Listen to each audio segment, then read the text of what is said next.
you forget to turn the spinner on? Broke the belt. You broke the belt? Yep. Oh, so you didn't break it, you just... Not so far as I can tell. I saw this belt and thought it was, so it flipped off of this. That's weird. Yeah, it really is. All right, so we did have the tensioning correct. Okay. Or at least it was tightened. Okay. But I don't know. I think this must have been off, and I just didn't see it on this implement. That's the only thing I can think of is that it just was off. I thought when you we've never used it. We've not turned it on ever. Yeah. So. Because we don't need this belt for the snowblower. You know, each implement has their own belt. So I just didn't see it, and that's it. So this is one of those. What is it? What did you tell me this is called? FFT. FFT. I don't like FFTs. Yeah. I'm not a fan of the FFT. But I think we're deep in FFT. I think the whole point is that you recognize that it's an FFT before you start, and then you handle the frustration that comes with it. Oh yeah. I'm handling it. This is me handling it. Let's see your serene face. Give me your serene face. There we go. I am, okay. I'm making some lemonade out of lemons. Okay. I get to know, that this slides out and then slides in. So when we do bust a belt, because we're out there doing buckthorn, right? Because buckthorn's gonna rip the hell out of these belts because it's buckthorn. But now I know. See, look at that. I put it on, and then this just slides back in, like so. Well, that's it? That's all you had to do? That's it. Isn't the belt supposed to be tighter? It will. Oh, okay. Yeah. And again, just for all of the people watching this, I did have it tight. I just didn't notice. It never occurred to me. I mean, this is good. This is the first time. It didn't occur to me to make sure that it was on this pulley. I just assumed that it was on. So when I tightened it up, I was just tightening and wedging it right in where my finger is. I see. And that didn't work. So here's the valuable lesson. If the belt is not connected, then nothing turns, and so you just kind of go. You just kind of drive over. It was very unsatisfying. It was really I thought, oh man, this has not been a good purchase. Well, yeah, when you don't use it right, it doesn't work well. All right, take two. Okay, let's try again.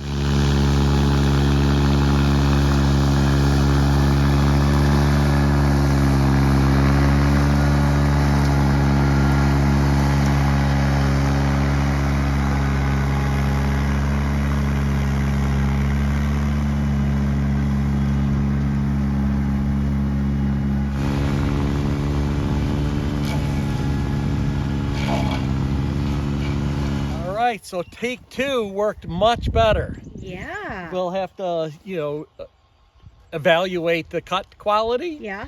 And maybe we go one direction and then we go back and go the other direction, so it spins up more of what was already laid down. Was it easy? It was very easy. This is Was it easier than the flail mower? Way more. It doesn't have the quality, cut quality of a flail mower. But I took out a old buckthorn branch and it chewed that up without any effort. And much more stable. And we don't yet have the dualies on. Right. So that'll even make it better. Steer's nice. So I am on vapor, so I'm going to try to get back to the pole barn before I run out of gas at this point. So sounds good. Then we'll get more gas and we'll cut trails. It works way better. So. Excellent. Okay, so a few details about the Ventrac that are less technical than belts and ratchets. But we did learn the belt actually has to be on all of the pulleys. Yeah, that was an important lesson. Yeah. But okay, I got a few things for you. First of all, this baby maxes out at 3.7 miles per hour. So, so just so you know, you're not breaking any speed limits here. It is in low gear.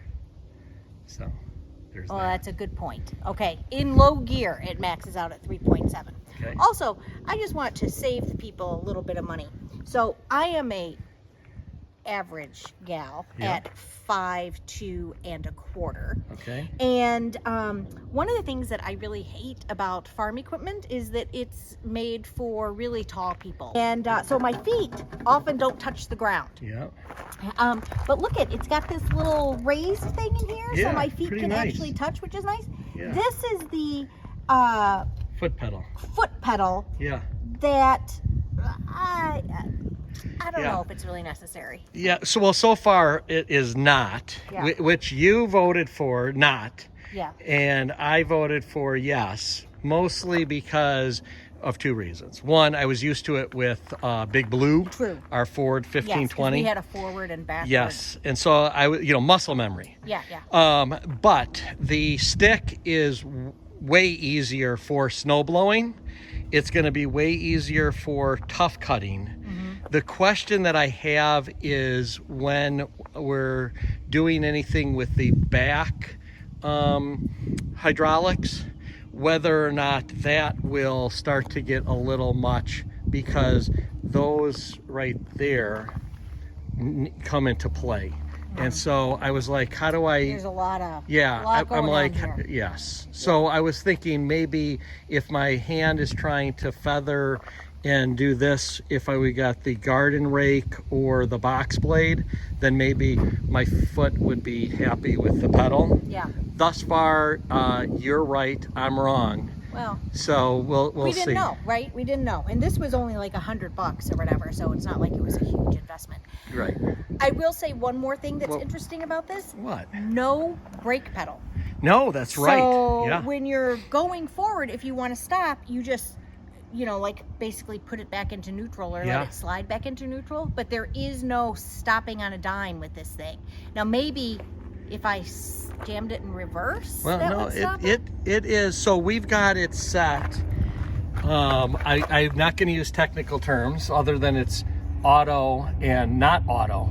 But this setting, Yeah. we are on the auto, which is kind of, I equate it to training wheels. Okay. And so in the auto position, all you have to do is leave go of that, and it immediately goes into neutral. Yeah. And it really does kind of just stop, because there was a little movement. the drivetrain is all hydraulic. So you're closing the hydraulics, you're done. Yeah. The other setting makes it so that you have to move it back to neutral. And that way you could do it a little bit faster. Yeah. And you can kind of feather it in either direction for fine tuning. I found that since I only got to use this twice for snow blowing, because we had the winter that wasn't, that wasn't enough for me to really get a good feel for it. Yeah. And I was pretty confident that if I kept it on the non-training wheels, that I was going to run into something. Our brand new pole barn? Well, yeah. This is the area of our yard that we had the forestry mulcher come in. And you can see that we have quite a bit of buckthorn coming back. It's not too high right now. Let's see. On me, well, kind of high. This comes up to almost my shoulder. But with our new Toughcut on the Ventrac, we are able to take it back down to almost nothing. So here's little buckthorn growing, and there's little buckthorn not growing anymore.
So once we got past the first initial belt nut on the pulleys and all of that, this thing is rocking. All I have to say is we're gonna need a lot more gas.